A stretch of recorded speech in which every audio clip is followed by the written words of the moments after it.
A universe with a weird seaside factory town with sharply curving uphill streets and mechanical marvels. Marie, the clockwork goddess, glides overhead, preserving a harmonious utopian society with her constant song. To a depressing narrative about no longer being human, it's not heartwarming and there is no happy ending. A steady spiral of falsehood and hatred. It is a cautionary story with the final emphasizing the importance of finding oneself to avoid falling. The author and artist behind these beautiful and depressing stories is no other than Usamaru Furuya, the man that mastered his craft, a very dark and disturbing craft. You've been warned. During elementary school, Furuya enrolled in the Osamu Tezuka manga correspondent course. This course originates from Osamu Tezuka, who is the godfather of manga. Some people say he's the Walt Disney of manga. He created Astro Boy, Princess Knight, Blackjack, the best to ever do it. Furuya graduated from Tama Art University, a private art school in Japan that is regarded as one of the country's best. Here, he majored in oil painting.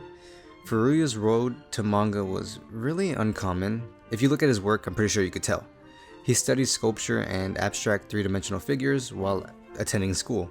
He was even involved in the Budo dance.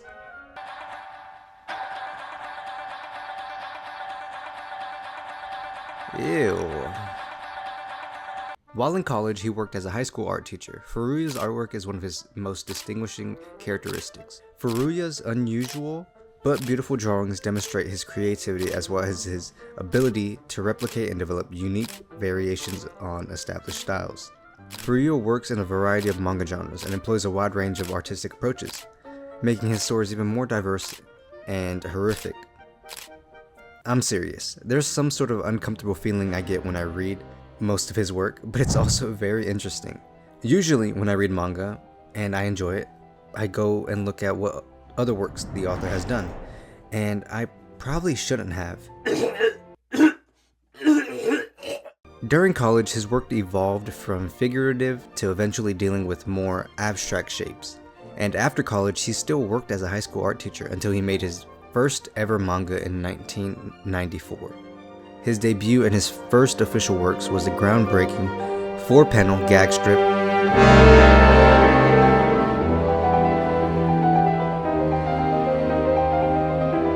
There's not a lot to say. You can see how he became the author and artist he is today, from storytelling to comedy to disturbing, unfiltered. You know what? That's enough. Just take a look at some of these stories.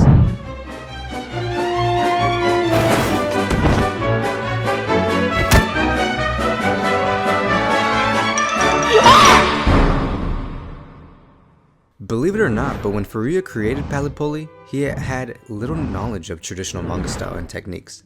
It helps that he added numbers to know what panels you need to read first, but he consequently produced something that was very different from previous manga, and it stood out from them, and gave him more of a distinct style. As you can tell, there isn't a specific plot centered on Palepoli, however each story on each page is profoundly symbolic with gloomy themes and figures such as death and pain. But it's not really a scary manga. Each narrative has a fun element with a little bit of comedy, which is mostly considered dark comedy.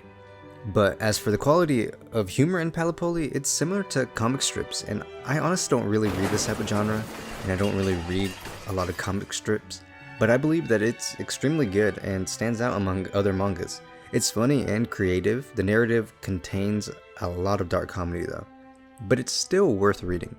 The quality and art is great and very different in each story. It's almost like a collaborative manga with different artists and authors, so it's kind of insane knowing that Furuya did this by himself without any knowledge. And there are numerous details and references to pop culture and religion. It's pretty fun to read these, I'm not gonna lie.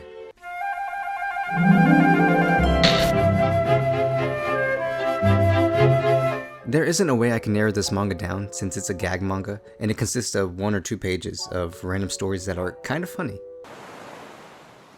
Ugh, somebody save me.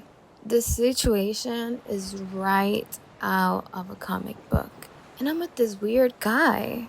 Today's supposed to be the final episode of the Melvi Wars. I assume given the storyline, the warrior's swords will end up in Jacob's hand, the supporting characters.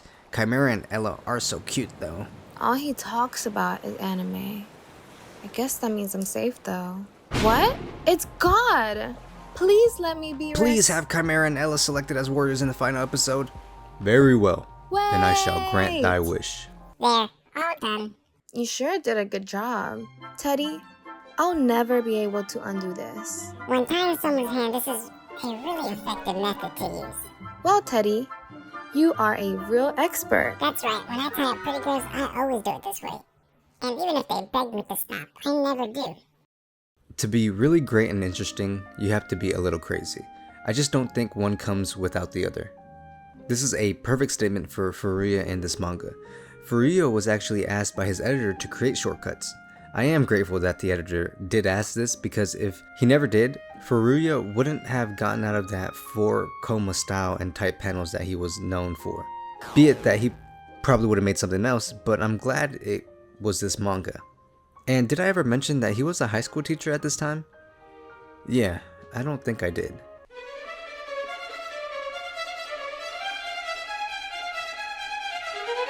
Similar to Shortcuts and Palepoli, this manga is again an anthology, but they are longer and break the norm he's been known for. But I highly suggest not reading the series if you're weak against gore and sensitive subjects.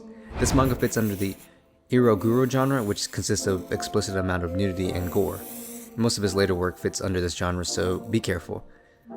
Mostly all of the chapters contain nudity and gore. This collection has a combination of fantasy and horror.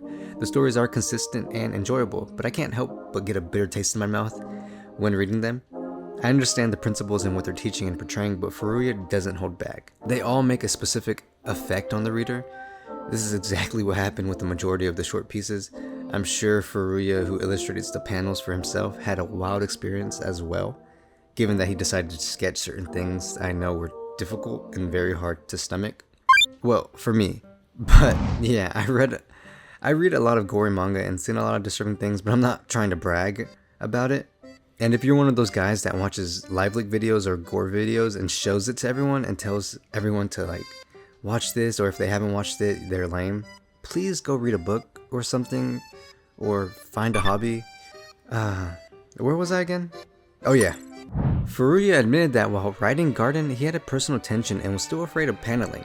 He felt much happier about leaving the style he was previously known for after Garden was finished though. He was very thankful and grateful to his editors at the time for assisting him into reaching this stage. I do enjoy the fact that we can see the progress and connection to his more popular series that we will discuss later in the video. Out of all these stories, Chapter 5, The Book of the Moon, was my favorite. It is well written and pretty good overall and standed out among the rest. And the one I recommend not to read is Chapter 7.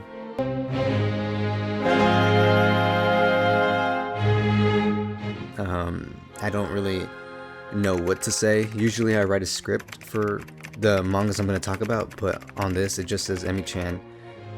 Don't recommend. So you know what, I'm just going to go to the next series.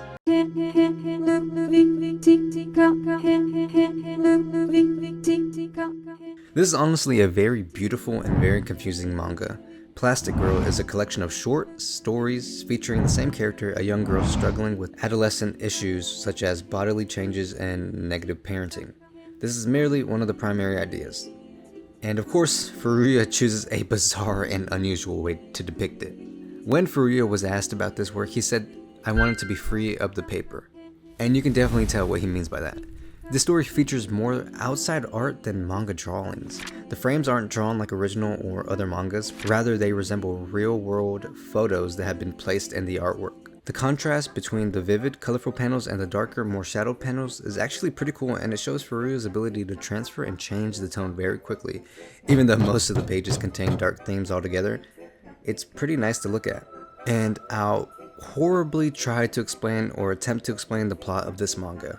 The protagonist's perspective on life is twisted and philosophical, reflecting her insecurities over her appearance. It's sad and frequently unclear how the girl's experiences and thoughts differ from those of a typical human girl her age, because she is not normal. She is a puppet, a plastic shell of her former self. This manga character believes she's a tiger and gives birth to a teddy bear. And now that I'm saying this out loud, I don't think I really understood this story. Plastic Girl was a lot of fun, but I'd never do it again. Plus, it was very expensive.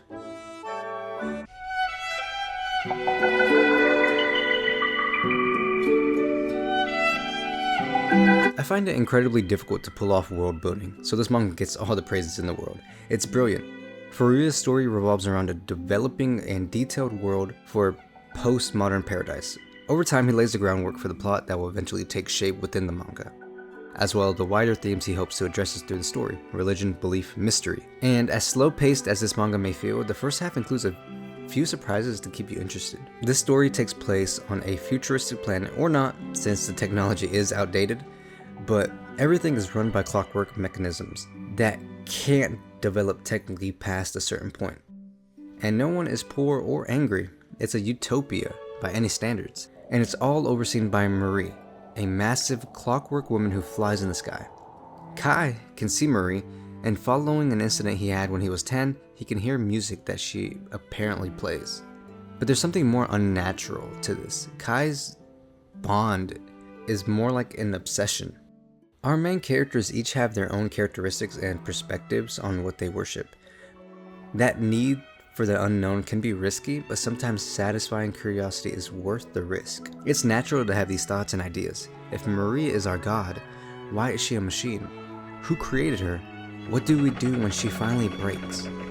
The more I read about this world, the more I fall into its beautiful images and terrifying implications.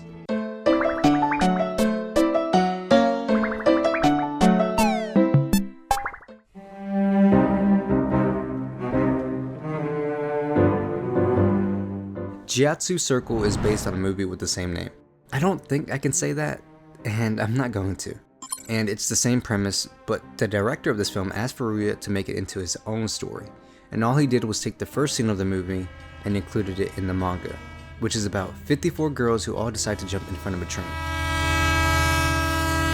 And one girl survives. There isn't much to say because of the dark and serious topics that this manga handles, but there is one thing I can say. I've never really felt angry when reading a manga, but this manga just had me feeling a bit angry with it. We live in an endless cycle of violence. I understand that life is hard and it sucks, but to manipulate and use girls' weaknesses against them just to fill your own delusions is a bit messed up. Don't read this manga if you have trouble with self-harm and of course depression. Talk to a friend or family member or anyone. Remember, you're important and you matter to somebody.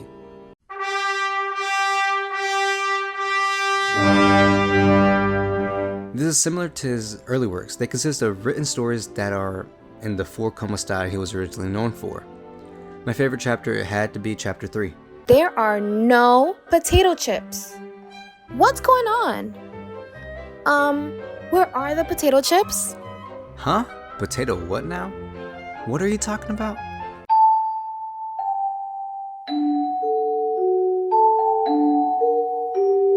I've gotten used to Furuya's work, but every time I read it, I'm in awe. This is unlike any anthology I've ever read. All 8 of the stories are heartfelt in their own unique ways. Of course, they cover heavy topics, but it's not bland or cliche. Even though every narrative is unique, they all have the same ending.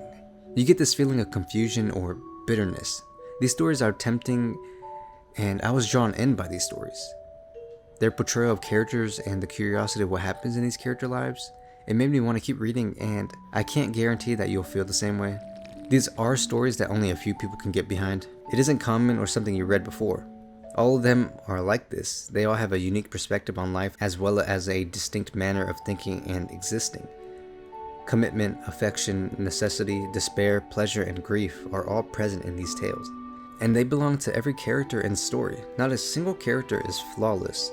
They aren't perfect, and I enjoy seeing this. Nobody wants to see cliches and basic stories all the time. Everything working out just because it has to. So it's nice to see characters make mistakes and have consequences. That probably makes me sound bad.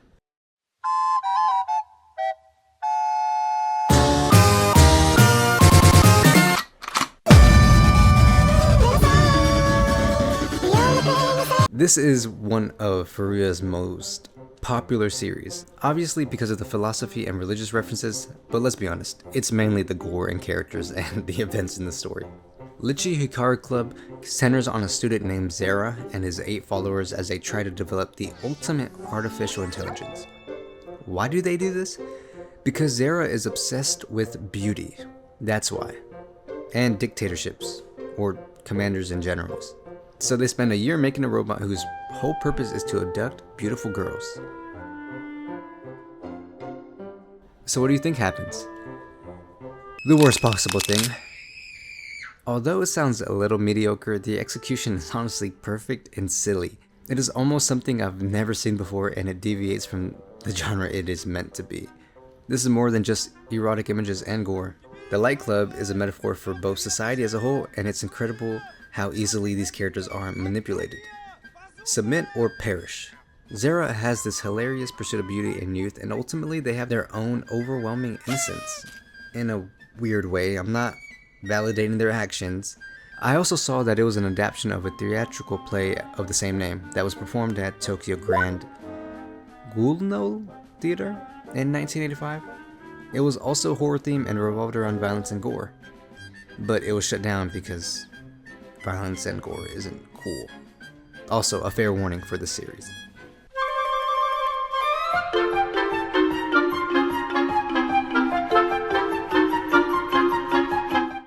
Imagination is beautiful, but it shouldn't be used as a hideaway. This manga revolves around the problems of clueless teens. When we were younger, we thought our situation had been the most difficult thing we've ever faced, like getting a bad haircut and having to go to school. Or the one time I had a pimple on my face and I covered my face with my jacket and told everyone I was sick. We're always preoccupied with even the most little problems. Not just me, but everyone has their own set of circumstances that they hope to overcome. This manga exemplifies how terrible even the smallest problems can be for young people. As you get older, you don't really have these thoughts. You don't put up a front, and you don't really have to hide anything. You're an adult. Now when I get a bad haircut, I could just wear a hat. It teaches us that not everyone shares your perspectives. We all confront problems on a daily basis, but not everyone can simply solve them. Sometimes the problem isn't the problem itself, but how we handle it. This manga is unique.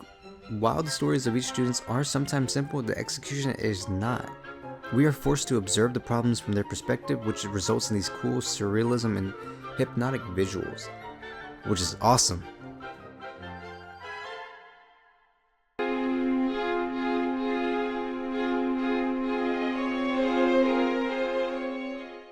Everything about this manga feels authentic. The plot revolves around Jin, who attends a job interview and encounters a former classmate, Nanako, who has transformed from an athletic girl to a goth girl. They bond after a moment, and they are reminiscing, and then abruptly, an earthquake occurs. It has a devastating, horrifying effect on the city, and everything collapses in 2 minutes. These two survive the earthquake, but the aftermath is more horrific. This manga illustrates how people can be both kind and ruthless in life-threatening situations. But this manga also reminds us that humans do not have to resort to cruel and heinous acts such as assault, looting, or other crimes that people normally would not commit. Furuya demonstrates that although people are essentially vicious, they can also be nice. Jin experiences internal conflict despite his kindness and good nature. This is honestly depressing to take in. In an actual life-threatening emergency, the majority would probably be those who give in to temptation to commit crimes. Like when you're watching a zombie movie or zombie show, and most of the time it's humans killing other humans. I can say this because I haven't really experienced anything like this, and I'm grateful. But I also have to think about my response if anything really happens. The same goes to all of you. You won't know for sure unless you go through it yourself. And one more thing, I always find Furuya's dialogue, or the way he writes dialogue, so intriguing and oddly beautiful. Death is the only blessing God bestowed upon us. People are equals, but death makes us equal.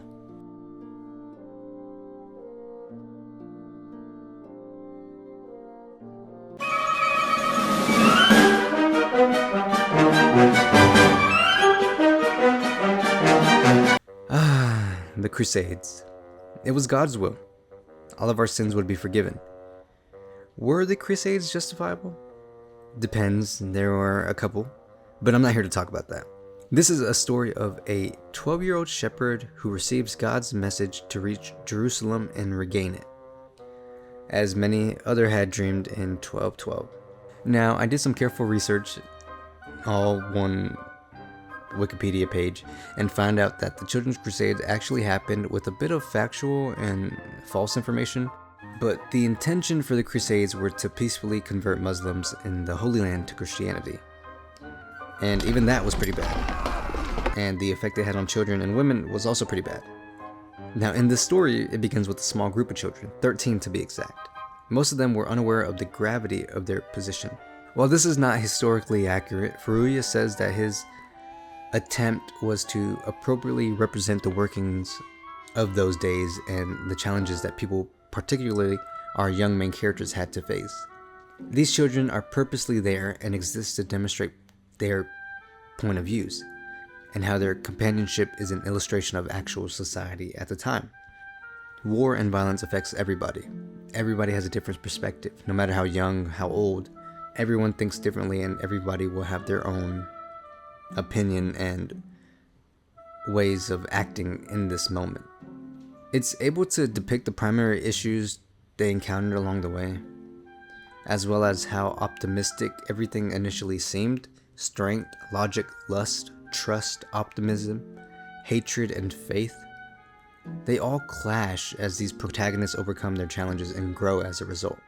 These are kids, children, and their journey is what really counts. Before I go on, I noticed that some people get offended by works that cover or revolve around religion.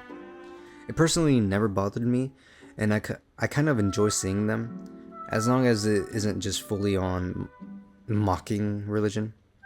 But we are all different, and Furuya is no stranger to that or controversy. Just look at his first work.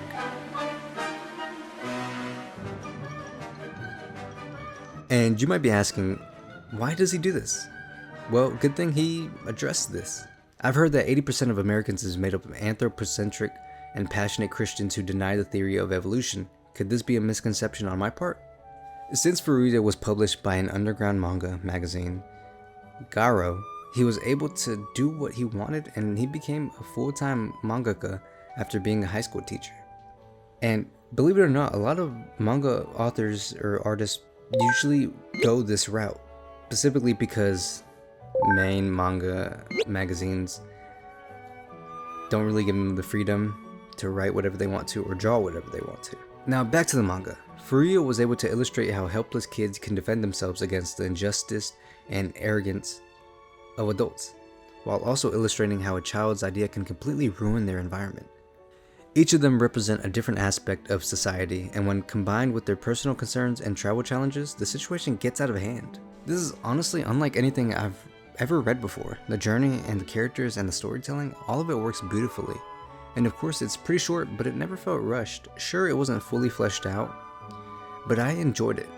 Its theme and message managed to reach me, and hopefully it can reach you.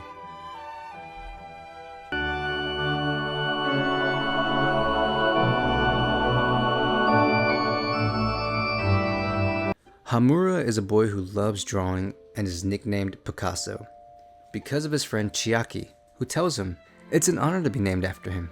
They're actually in a club, and the club is sitting out by the river. They talk about painting and drawing, and Chiaki teases Picasso, asking him to draw her heart. And they're talking and laughing and having fun. And a goddamn helicopter falls out of the sky and hits them both. Chiaki sadly dies. Hamura lives, and time goes by, and he's in class. He remembers that Chiaki put something in his chest pocket, so he grabs to see what it is, and it's... Yo, Haramura, if you don't save people, you will rot. You have a wonderful ability. Use it for good. Hamura or Picasso is me. I thought that I'd be popular with girls if I could paint well. It never happened. Furuya also admits that his manga was made so he could draw what he loved to draw, surrealism art, and he does an amazing job. This gives me a bit of comfort. A lot of manga authors or artists are always, well, not always, but sometimes they say things like they struggle or have a hard time working on their manga or stories, probably because they aren't happy with it or tired, which sucks, but it's nice to see that Furuya enjoyed making this manga, and it shows. When Furuya taught art, he found that students don't really show their expressions, especially to their teachers. Furuya also said, if I can teach how to draw to a serious art student, I think it would reduce one kind of his suffering. I wish my art teacher was like this. I love art, and I'm going a bit off topic, but I was really good at art when I was younger, and I kind of lost the ability to draw. Maybe because of the high standards I set on myself, but I can still kind of draw. Goya, Vermeer, Picasso, Michelangelo, I love all their paintings, and I love oil paintings and paintings in general. But no matter how much I tried, I just couldn't really do it. And my art teacher wasn't really much of a good teacher. No offense to her, she just didn't really explain much, and she would hate it when we drew manga or anime, even for fun, when we had free time. This manga gave me some inspiration, so I decided to draw this for the video. It took me about 3 days to make, and enjoy.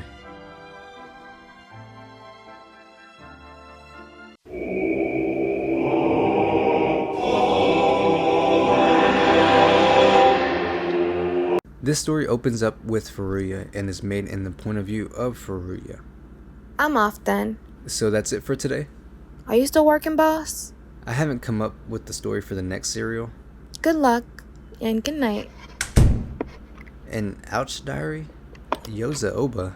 Who is this guy? Looks like a wealthy family. Wow, look how fake that smile is. What a creepy kid. He's 25 in this one? He looks like an old man. His face is totally lifeless. What? What a handsome young man. What could have happened to him in between these 3 photos? This guy's name is Yoza Oba, and the title of his diary is...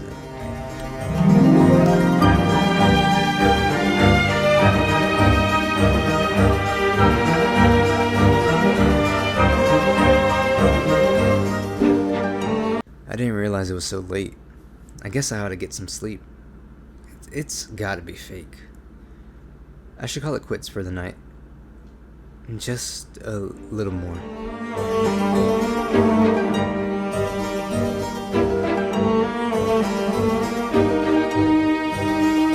I want to draw this man.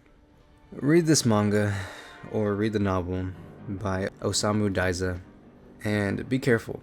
It's it's a really good story. It's incredible how I have the physical copy. It was definitely worth it.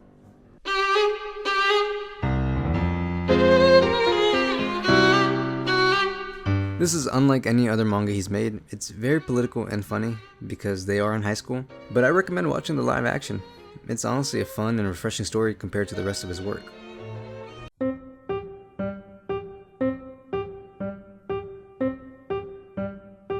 The prequel to Lychee Hikari Club. Bokura no Hikari Club makes an effort to put a face of humanity on Lychee Hikari Club and their violent middle schoolers. You might have hated them, or you might have loved them. You might have wanted to get to know them more. And this is where this manga comes in. Bokura no Hikari Club is an incredible, well-crafted dark comedy that also functions as a strange love tale. And I can't believe I'm saying this, but also a sympathetic look into the brains of the violent and manipulative 14-year-olds we all came to know and love.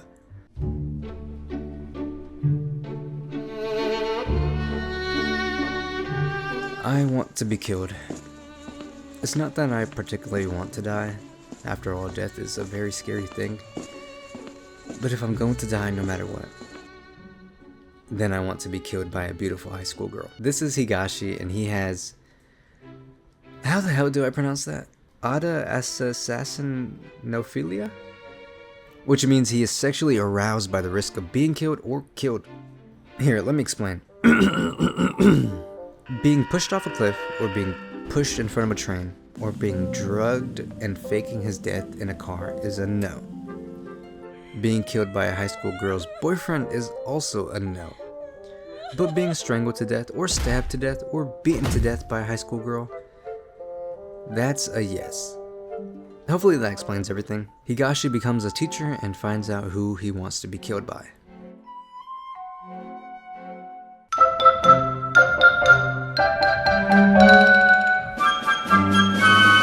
It's all in Chinese.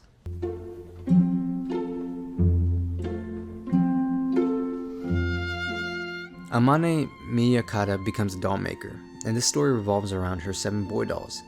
Not much to say because there's only 7 chapters translated, but they aren't translated. Well, I mean, they are, but in Chinese, and I don't really speak Chinese. I find it incredible how Furuya is able to create amazing work and truly enjoy it.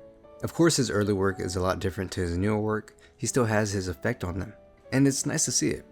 And please don't say that he's washed because his work isn't as edgy or gory or completely absurd.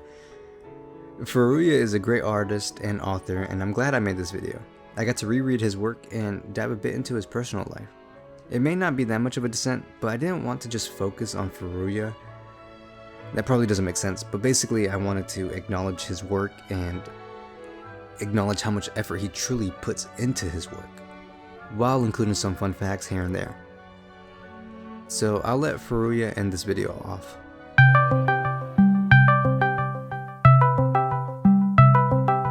He doesn't have Discord, so I'll just read a quote he said. Many of my manga depict people who are swept along by negative emotions and find ruin. At the bottom is my belief that it'd be a lie to depict human beings without also conveying ruin and negativity. But I leave a glimmer of hope as things wrap up. That's my weakness.